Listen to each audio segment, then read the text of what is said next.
তো ভীষ্মদেব কে ছিলেন? আমাদের শাস্ত্র থেকে জানা যায় যে ভীষ্মদেব হচ্ছেন একজন মহাজন। মহাজন আমাদের গ্রামে গঞ্জে মহাজন আছে না? মহাজন মানে যাদের প্রচুর পরিমাণে টাকা পয়সা আছে, লোককে ধার দিতে পারে, সুদ খাটায়, মানে টাকা পয়সা যাদের আছে তাকে বলে মহাজন। ঠিক সেই রকম আমাদের ভক্তি জগতে মহাজন, মহাজনকে যাদের কাছে ভক্তি ধনটা ভগবান গচ্ছিত রেখেছেন। কতজন মহাজন? 12 জন। লিস্ট আছে, কিন্তু আপনি সেই লিস্টের মধ্যে নেই, কিন্তু যে আমিও কিছু টাকা পয়সা করে মহাজন হয়ে যাবে না। এই লিস্ট করা হয়েছে। এই লিস্ট কে কাকে বলছেন জানেন? যমরাজ তার অফিসের লোকজনদের বলছেন। যমরাজের অফিসে যারা কাজ করে তিনি বলছেন, স্বয়ম্ভু নারদ শম্ভু কুমার কপিল মনু, তারপরে প্রহ্লাদ জনক ভীষ্ম বলি বৈয়া সকিবনম।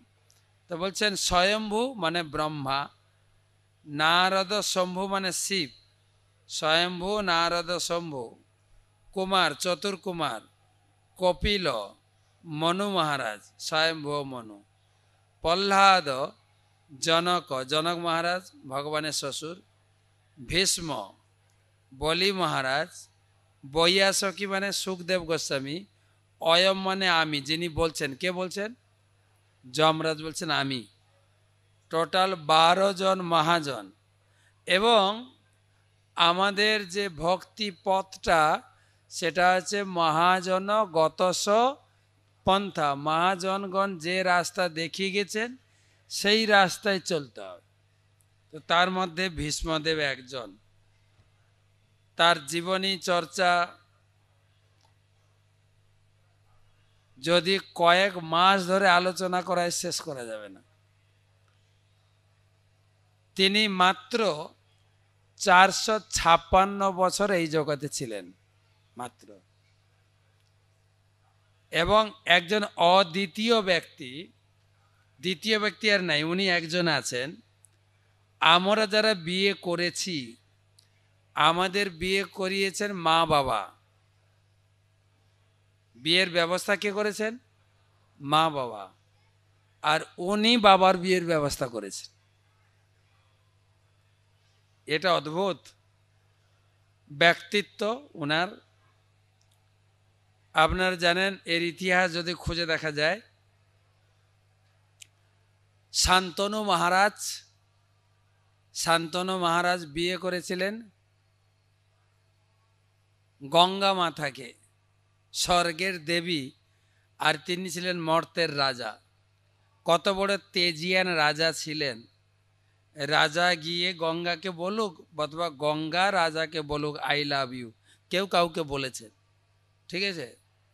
তখন শান্তনু মহারাজ যখন বললেন আমি বিয়ে করতে চাই, গঙ্গা ছিলেন কোথাকার লোক?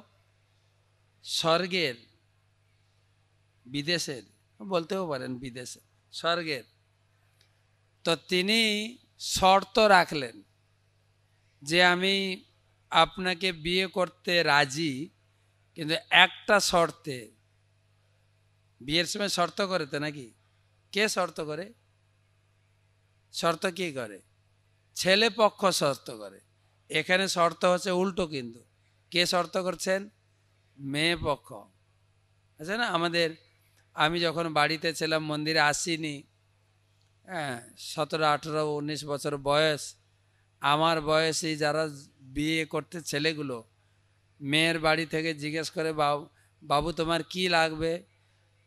তখনকার দিনের একটাই দাবি দেওয়া ছিল ছেলের পক্ষ থেকে, আমার একটা লাথি মারা লাগবে। লাথি মারা মানে মোটর সাইকেল, সবে লাথি মারা উঠেছে, না হলে কিন্তু বাকিটা বলছি না, যে ওরা যেটা বলে ওটা বলছি না, লাথি অন্য জায়গায় পড়বে, ঠিক আছে? তো ছেলে পক্ষ দাবি করে। এখন এখানে দাবি হচ্ছে, কে দাবি করছে? মেয়ে। বলে আমার একটা শর্ত। বলে কি শর্ত? না আমি যা করব তুমি কিন্তু কোনো পক্ষে বাধা দেবে না। এখন বিয়ের সময় এত মন লেগে যায়, পরে কি করবে পরে, এখন যা বলছে বাবা মেনে নি। বলে হ্যাঁ ঠিক আছে। বিয়ে হয়ে গেছে। বিয়ে হওয়ার পরে বছর ফিরলেই সন্তান, প্রথম সন্তান। আর আমাদের মেয়ের মারা তো হয়রানি হয়ে যায়, কি গো মেয়ে, তোকে তো বিয়ে দিলাম, আমি কি তোর ঘরে যামুনি? মানে জানেন জানেন আমাদের বাঙালি কালচারে, জানি না অন্য কালচারে এটা আছে কিনা, তবে হিন্দি কালচারেও আছে। মেয়েকে বিয়ে দেওয়ার পরে মেয়ের বাড়িতে মেয়ের মা বাবা যায় না। কেন? না কন্যা দান করা হয়েছে, কন্যা বাড়ি থেকে কিছু নেবে না, কিছু খাবে না, কিছু করতে পারবে না, দান উল্টে নিতে পারবে না। দান দিয়ে দিয়েছি, কন্যা দান। বিয়ের সময় কন্যা দান হয় না, কন্যা দান। তাই কিছু নেওয়া যায় না। সেই জন্য মারা বলে, মা বাবা কখন মেয়ের বাড়ি যেতে পারবে? না মেয়ের যখন সন্তান হবে তখন এটা বাহানা দিয়ে যাবে, আমি মেয়ের বাড়ি যাচ্ছি না, নাতির বাড়ি যাচ্ছি। যাবে একটু বাহানা দিয়ে, আমি নাতিকে দেখতে যাচ্ছি নাতির বাড়িতে। সেই জন্য মা পিছনে লেগে থাকে, কি রে তোর বাড়ি কি যাবনি? যাবনি মানে তুই কি মা হবি নেই? মা হলে তোর বাড়ি যাব। এখন এখন না, পরে একটু সংসারটা গুছাইনি তারপরে। কিন্তু আগে নিয়ম ছিল 1 বছরে মা। তো মা গঙ্গা মা প্রথম সন্তান জন্মদিন, কোন সন্তান? ছেলে না মেয়ে? ছেলে। আর জন্ম দিয়েই কোলে নিয়ে যাচ্ছেন, আর এ পিছনে পিছনে যাচ্ছেন পতিদেব স্বামী। কোথায় যায়? যেতে যেতে কোথায় ভাসালো? গঙ্গার জলেই ভাসিয়ে দিল। কিছু বলতে চাইছেন কিন্তু মনে পড়ছে কন্ডিশন আছে, কিছু বলা যাবে না, তাই বলতে পারছেন না। আবার বছর ফিরলেই একটা, প্রতি বছর একটা করে সন্তান। আর আমাদের মায়েদের একটা একটা নিয়েই থাকি।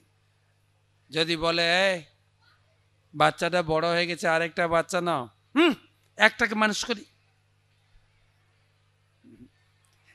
গত পরশুদিন এক জায়গায় বলছিলাম যে একজন শাশুড়ি বলছে, বৌমা বলছে, মা বাচ্চাটা তো বড় হয়ে গেল, কি বলতে চাইছেন মা? আর একটা? বলছে না, একটাকে মানুষ করি। তখন শাশুড়িও সেরকম একটু দজ্জাল শাশুড়ি ছিল। বলছে কি বলে? একটা? আমার 8টা ছেলে মেয়ে, সবগুলোকে মানুষ করেছি কিন্তু একাই। একটা মাস্টার, একটা উকিল, একটা পুলিশ, সব। তুই একটা বিয়ে করেছিস না আমার ছেলেটাকে, ওকে একটু জিজ্ঞেস করে দেখো না। হ্যাঁ গো, তোমার মা কি তোমাকে মানুষ বানিয়েছে না এখন গাধা আছো? কথা শেখাচ্ছে, একটাকে মানুষ করি, যা বলছি শোনো। তো প্রতি বছর একটা সন্তান, প্রতি বছর। আর সন্তান জন্মগ্রহণ করার সাথে সাথে নিয়ে গঙ্গাতে বিসর্জন। কিছু বলতে যায়, যদি ছেড়ে পালিয়ে যায়, বলছে না। 8ম সন্তানের ব্যাপার, আর তিনি ধৈর্য হারা হয়ে গেলেন। বলে তুমি মা না রাক্ষসী? বলে এবারে ডিভোর্স ফাইল, এগ্রিমেন্ট ফেল। আমি এই সন্তানটাকে আর নষ্ট করছি না, সন্তানটাকে নিয়ে যাচ্ছি, একে উপযুক্ত মানুষ করে তোমাকে দিয়ে যাব। চলে গেলেন গঙ্গা। গঙ্গা চলে গেলেন। এবারে গঙ্গার বিরহে স্বর্গের দেবী ছিলেন, যে সাধারণ ঘরের মেয়ে ছিল না, স্বর্গের দেবী, সেই গঙ্গার বিরহে গঙ্গার তীরে ঘুরে বেড়ায়। যদি গঙ্গা ফিরে এসে আবার একবার হাত বাড়ায়, I love you Ganga Ganga, বলেন তো গঙ্গা গঙ্গা গঙ্গে, কিন্তু যদি খুব প্রিয় হয়, তার তো স্ত্রী ছিল গঙ্গা, সেই জন্য সুরটা চেঞ্জ হবে, গঙ্গে গঙ্গে গঙ্গে। বলুন, গঙ্গা তো আর ফিরে আসেনি, তার শর্ত আছে। তো ঘাটে দেখেন আরেকটা মেয়ে খেয়া বাইছে, তার নাম ছিল মৎস্যগন্ধা, গা থেকে আষ্টে গন্ধ বেরোয়, কিন্তু তখন ছিল না, তিনি বর প্রাপ্ত হয়েছিলেন, তার নাম ছিল পদ্মগন্ধা, তার নাম ছিল সত্যবতী। তাকে হাত বাড়ায়, গঙ্গার চিন্তা করতে করতে সত্যবতীকে হাত বাড়িয়েছেন, আই লাভ ইউ, হাত বাড়িয়েছেন। তখন মেয়েটা বলছে, আমি তো আমার বাবার সম্পত্তি, যদি আমাকে বিয়ে করতে চান। কে বিয়ে করতে চাইছেন জানেন? শশাগরা পৃথিবীর সম্রাট, চেনেও? শশাগরা পৃথিবীর, বলে আমি আমার বাবার সম্পত্তি, যদি আমাকে বিয়ে করতে চান তাহলে আমার বাবার সঙ্গে কথা বলুন। বলে চলো। তো ওনাকে নিয়ে গেছে ঘরে, বাবার কাছে। বাবা তো দেখে অবাক, শশাগরা পৃথিবীর সম্রাট রাজা এসছেন আমার গৃহে মেয়ে চাইতে, বিয়ে করবে। ও তো দিব্য আনন্দে আটখানা হয়ে গেছে, কিন্তু দৈব যোগে তার মনের ভিতরে একটা প্রশ্ন জাগলো, প্রশ্ন করে বসলেন, বলে এক শর্তে, এটাও মেয়ে বাড়ির শর্ত হচ্ছে, ওদের মধ্যে মেয়ে পরম্পরা, হয়তো গঙ্গাও মেয়ে পক্ষে, ইনিও মেয়ে পক্ষে শর্ত করছে, একটা শর্তে আমি আমার মেয়েকে আপনাকে বিয়ে দিতে চাই।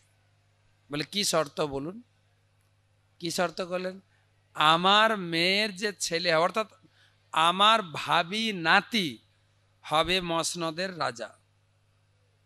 বলছে এটা অসম্ভব, কেননা আমার আগের ছেলে আছে, কে আছে? দেবব্রত। দেবব্রত তো আছেই, অষ্টম সন্তান গঙ্গার, দেবব্রত আছে, আমি ওকে তো বিসর্জন দিতে পারবো না। তো অলরেডি যুবরাজ বলে ঘোষণা হয়েই গেছে। তখন মেয়ের বাবাও বললেন, আপনি যখন আমার শর্তে রাজি নন, আমিও আমার মেয়েকে আপনাকে বিয়ে দিতে রাজি নই। এবারে মন লেগে গেছে। এমনি কি হয়, আমরা বাবা মা কি দেখি, ছেলে মেয়ে যদি একে অপরকে ভালোবেসে বলে, বলতেও পারে না, কিন্তু চোখ মুখ দেখে বুঝে যায় শুকাচ্ছে, কেউ যেন যোগের মতো ওর গায়ে বসেছে। কি লেগেছে ওর গায়ে? যোগ বসেছে, যোগ, রক্ত চুষছে যোগ। এখন বাবার এই অবস্থা, কি হবে? রাজকার্যে মন বসে না, মন উতলা উতলায়। তখন যুবরাজ দেবব্রত মন্ত্রী পরিষদকে মিটিং ডেকে বললেন, আরে আপনাদেরও তো একটা কর্তব্য আছে কি নেই? আমার বাবার এই অবস্থা আপনাদেরকে তো জানতে হবে, রাজ্যের কি হচ্ছে না হচ্ছে, কোন জায়গায় বাবার এত দুশ্চিন্তা, বিপি বাড়ছে, লোকটা শুকিয়ে যাচ্ছে, দেখতে পাচ্ছেন না আপনারা? তো কোনো রাজ্যের ঝামেলা নেই, ঝামেলাটা হচ্ছে ওনার নিজের, কি একটা মেয়ের পাল্লায় পড়েছে, বাস। যখন ছেলে জানতে পারলেন, ছেলে নিজে গেছেন, নিজে গেছেন মেয়ের বাড়ি, খুব আদর করে বলছেন, গো ও দাদু, দাদু তো নাকি, না কে হবে, ও দাদু শোনো না, আমার কথা একটু শোনো, আমি দেবব্রত, শান্তনু মহারাজের সন্তান, শান্তনু মহারাজ, সম্রাট শান্তনু মহারাজের সন্তান দেবব্রত। একটা কথা বলি, হ্যাঁ গো, তোমার মেয়েকে আমার বাবাকে বিয়ে দেবে না কেন? ও দাদু বলো না, কেন বিয়ে দেবে না? করা আদর করে বলছে, দেবে না কেন? জানো দাদু, আমার বাবাটা না শুকিয়ে যাচ্ছে গো, আর দাও না। বলে আমার তো একটাই শর্ত। বলে কি শর্ত আমাকে বলো, আমি চেষ্টা করব, যেভাবে হোক আমার বাবাকে তোমার মেয়েকে বিয়ে করাতেই হবে। হ্যাঁ, মেয়ে এসে শুনছে, ও মা, তুমি আমার বাবাকে বিয়ে করবে না মা, বলো তো। বলে আমি কি জানি। বলছেন একটাই শর্ত। বলে কি শর্ত? তুমি আমাকে মন খুলে বলো কি শর্ত, আমি চেষ্টা করব প্রাণপণ দিয়ে আমি আমার বাবাকে সহযোগিতা করতে। বলছে শর্ত তো একটাই, আমার ভাবি নাতি হবে মসনদের রাজা। বলছে ওইটুকু? ওরে বাপ, দাদু আমার উপরে ভরসা রাখো, আমি কথা দিচ্ছি আমি নিজে হাতে আমার ভাইকে রাজমুকুট আমি নিজে পরাবো, তুমি নিশ্চিত থাকো। ও দাদু প্লিজ রাজি হয়ে যাও, তোমার মেয়েকে বিয়ে দাও আমার বাবাকে। ও দাদু কথা বলছো না কেন, দাও না। বলছে আমার আরেকটা শর্ত। ও বাবা তোমার আরেকটা শর্ত, বলো বলো বলো। ঝেড়ে কাশো, ঝেড়ে কাশো, যা আছে ঝেড়ে বলো। বলছে বুঝলাম, তুমি তুমি ছেড়ে দেবে, তুমি রাজা না হয়ে তোমার ভাইকে রাজা করবে, কিন্তু বলে কিন্তু কি দাদু বলো না, কথা একটাও আটকাবে না, বলো বলো বলো বলো, যা ঢোক গিলছ কেন, বলো বলো ঝেড়ে কাশো। বলে কিন্তু হচ্ছে এটাই, তুমি না হয় রাজত্ব ছেড়ে দিলে, তোমার ছেলেরা যদি আমার নাতির বিরুদ্ধে হাতিয়ার উঠায়, আমার বাবার রাজ্য তোমরা দখল করেছো কেন, তখন কি হবে? এরকম ইতিহাস আছে কিনা? রাজা ছিলেন পাণ্ডু মহারাজ, ধৃতরাষ্ট্র তো রাজা ছিলেন না, কিন্তু রাজত্ব দখল করলো কারা? যেই পাণ্ডু মহারাজ মারা গেলেন, ধৃতরাষ্ট্র এবং তার ছেলেরা মিলে রাজ্যটা অধিকার নিয়েছে কিনা? অধিকার নিল, কিন্তু যারা 5 ভাই যখন বড় হয়ে গেল, যুধিষ্ঠির যুদ্ধ ঘোষণা করেছে কিনা? আমার বাবার রাজ্য তোমরা কেন ছিনিয়ে নিয়েছো, ঘোষণা করেছে কিনা? সেটাই মনে পড়েছে। যদি হয় কি হবে? যদিও এটা আগের ঘটনা, ওটা পরের ঘটনা। কেন কি হবে? তখন বলছে দাদু তোমার পরিকল্পনা তো লং টার্ম ভিশন, অনেক বড় পরিকল্পনা তোমার, সাবাস দাদু তুমি খুব বুদ্ধিমান, দারুণ বলেছো, কিন্তু ঠিক আছে আমিও শর্ত করেছি, আমার বাবার মনোবিলাস পূরণ করার জন্য যত কিছু ত্যাগ করতে হয় আমি করব। আমি তোমার সামনেই প্রতিজ্ঞা করছি, বাবার সুখের জন্য আমি আকুমার ব্রহ্মচারী থাকব, বিয়ে করব না। হরিব, এটা যতটা সোজা কথাটা বলা যায়, কিন্তু জিনিসটা অনেক কঠিন, অনেক কঠিন। আর এটা আমাদের যেরকম আপনারা ইস্কনের সঙ্গে যুক্ত, অনেক কিছু দেখে আসছেন, হয়তো কিছুদিন ব্রহ্মচারী থাকলো আবার বিয়ে করছে, এটা ওই রকম কিছু না। কিন্তু যদিও এটা এটা কোনো অপরাধমূলক না যে কিছুদিন ব্রহ্মচারী থাকলো তারপরে গৃহস্থ হলো, এটা তো অনুমোদিত।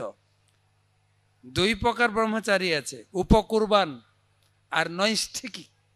যারা নৈষ্ঠিক ব্রহ্মচারী তারা সারা জীবন ব্রহ্মচর্য ব্রত পালন করে চল, কিন্তু তাকে অনেক পরীক্ষা নিরীক্ষার মধ্যে যেতে হবে, অত সোজা না। হ্যাঁ, যেটা ভীষ্মদেব দেখিয়ে দিয়ে গেছেন।